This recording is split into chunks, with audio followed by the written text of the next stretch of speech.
Noong 1986, ang Vietnam ay isa sa pinakamahirap na bansa sa mundo. Wasak ang kanilang ekonomiya.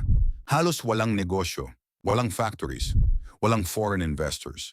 Pero ngayon, ayon sa International Monetary Fund, aabot sa 2 trilyong dolyar ang ekonomiya nila sa 2026. Pangalawa na sila sa Southeast Asia, sunod lang sa Indonesia. Paano nangyari ito? Isang desisyon ang nagbago ng lahat. Pinili ng Vietnam na maging manufacturing powerhouse ng Asia. Habang ang ibang bansa nakafocus sa services at remittances, sila ay nag-focus sa paggawa ng produkto. Ngayon, mahigit 60% ng foreign investments nila ay napupunta sa manufacturing. Malaking bahagi ng kanilang ekonomiya ay galing sa industriya, at karamihan ng kanilang exports ay galing sa foreign companies. Isang malaking halimbawa nito ay Samsung.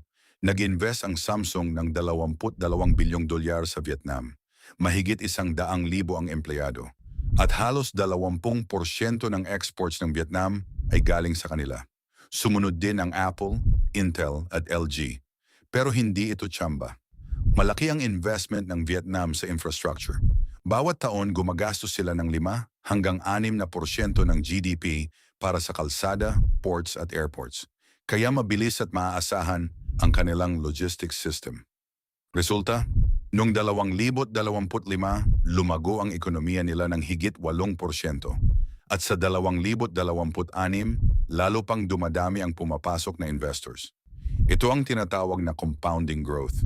Mas maraming investment, mas maraming trabaho, mas maraming exports, mas maraming kita, mas magandang infrastructure.